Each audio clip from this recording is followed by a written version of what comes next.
ಇನ್ನು ಹೊಸ ವಿದ್ಯುತ್ ಸಂಪರ್ಕಕ್ಕೆ ಸ್ಮಾರ್ಟ್ ಮೀಟರ್ ಕಡ್ಡಾಯಗೊಳಿಸಲಾಗಿದೆ. ಸ್ಮಾರ್ಟ್ ಮೀಟರ್ ಹೆಸರಲ್ಲಿ ಗ್ರಾಹಕರಿಂದ 9,000 ದರೋಡೆಗೆ ಸದ್ಯ ಇಳಿತಾ ಇರೋದು ಕಂಡು ಬರ್ತಾ ಇದೆ.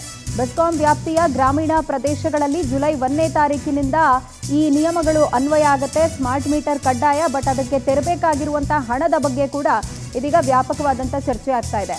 ಹೊಸ ವಿದ್ಯುತ್ ಸಂಪರ್ಕಕ್ಕೆ ಸ್ಮಾರ್ಟ್ ಮೀಟರ್ ಕಡ್ಡಾಯ ಅನ್ನುವಂಥ ಆದೇಶ ಈಗಾಗಲೇ ಹೊರಡಿಸಲಾಗಿದ್ದು, 900 ರೂಪಾಯಿ ಇದ್ದಂತಹ ಮೀಟರ್ನ ಬೆಲೆ ದಿಢೀರಂತ ಸ್ಮಾರ್ಟ್ ಮೀಟರ್ ದರ ಈಗ 9,000ಕ್ಕೆ ಏರಿಕೆಯಾಗಿದೆ. ಈ ಮೂಲಕ ಇಲಾಖೆ ವಸೂಲಿಗೆ ಇಳಿತಾ ಇರೋದನ್ನ ನಾವು ಗಮನಿಸಬಹುದಾಗಿದೆ.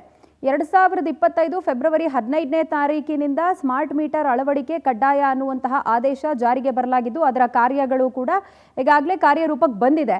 ಬಟ್ ಸ್ಮಾರ್ಟ್ ಮೀಟರ್ ಹೆಸರಲ್ಲಿ ಗ್ರಾಹಕರಿಂದ 9,000 ರೂಪಾಯಿ ದರೋಡೆಗೆ ಇಲಾಖೆ ಇಳಿದಿರೋದು ಇದು ಎಷ್ಟು ಮಟ್ಟಿಗೆ ಸರಿ ಅನ್ನುವಂಥ ಪ್ರಶ್ನೆ ಇದೀಗ ಉದ್ಭವ ಆಗ್ತಾ ಇದೆ.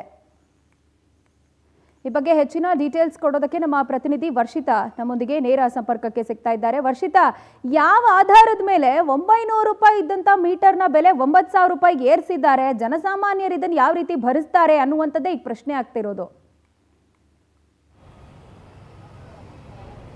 ಎಸ್ ಪ್ರಜ್ವಲ, ಇತ್ತೀಚೆಗಂತೂ ಸ್ಮಾರ್ಟ್ ಮೀಟರ್ನ ಹಗರಣ ಏನಿದೆ ಆ ಹಗರಣ ದಿನೇ ದಿನೇ ಜಾಸ್ತಿ ಆಗ್ತಾ ಇರುವಂಥದ್ದು. ಈ ಹಿಂದೆ ಬೆಂಗಳೂರಿನಲ್ಲೂ ಕೂಡ ಹೊಸ ಕನೆಕ್ಷನ್ಗಳನ್ನು ತಗೊಳ್ಳುವಂಥವರಿಗೆ ಸ್ಮಾರ್ಟ್ ಮೀಟರನ್ನು ಕಡ್ಡಾಯ ಮಾಡಿತ್ತು ಇಂಧನ ಇಲಾಖೆ ಜೊತೆಗೆ ಬೆಸ್ಕಾಂ. ಹಾಗಾಗಿ ಅವಾಗಿಂದ ಕೂಡ ಒಂದಷ್ಟು ಇರುಸು ಮುರುಸುಗಳು ಕಾಣಿಸ್ತಾ ಇದ್ವು. ಅಂದರೆ ಈ ರೀತಿ ಬೇಕಿತ್ತ 900 ರೂಪಾಯಿ ಇದ್ದಂತಹ ಮೀಟರು 9,000 ರೂಪಾಯಿ ಯಾಕೆ ನಾವು ಕಟ್ಟಬೇಕು ಅನ್ನುವಂತಹ ಮಾತುಗಳು ಎಲ್ಲ ಕಡೆ ಕೂಡ ಕೇಳಿಬಂದಿತ್ತು. ಅದರಲ್ಲೂ ಕೂಡ ಒಂದಷ್ಟು ಹಗರಣಗಳು, ಅಂತಹ ಹಗರಣಗಳನ್ನು ನಮ್ಮ ಪವರ್ ಟಿವಿ ಕೂಡ ಬಟಾಬೈಲನ್ನ ಮಾಡಿತ್ತು. ಇದಾದ ಬಳಿಕ ಈಗ ನಾಳೆಯಿಂದ ಗ್ರಾಮೀಣ ಪ್ರದೇಶಗಳಲ್ಲೂ ಕೂಡ ಬೆಸ್ಕಾಂ ವ್ಯಾಪ್ತಿಗೆ ಸೇರುವಂತಹ ಗ್ರಾಮೀಣ ಪ್ರದೇಶಗಳೇನಿದೆ, ಅಂದರೆ ತುಮಕೂರು ಆಗಿರ್ಬೋದು ಅಥವಾ ಬೆಂಗಳೂರು ಗ್ರಾಮಾಂತರ ಆಗಿರ್ಬೋದು, ರಾಮನಗರ ಆಗಿರ್ಬೋದು, ಚಿತ್ರದುರ್ಗ ಆಗಿರ್ಬೋದು, ದಾವಣಗೆರೆ ಆಗಿರ್ಬೋದು ಅಥವಾ ಕೋಲಾರ, ಚಿಕ್ಕಬಳ್ಳಾಪುರ, ಈ ಒಂದಷ್ಟು ಗ್ರಾಮಾಂತರ ಪ್ರದೇಶಗಳಲ್ಲೂ ಕೂಡ ಸ್ಮಾರ್ಟ್ ಮೀಟರನ್ನು ಈಗ ನಾಳೆಯಿಂದ ಕಡ್ಡಾಯಗೊಳಿಸ್ತಾ ಇರುವಂಥದ್ದು. ಒಂದು ಕಡೆಯಾಗಿ ಬೆಂಗಳೂರಿನಲ್ಲೇ ಕಡ್ಡಾಯಗೊಳಿಸುವಾಗ ಸಾಕಷ್ಟು ವಿರೋಧಗಳು ವ್ಯಕ್ತವಾಗಿದ್ವು.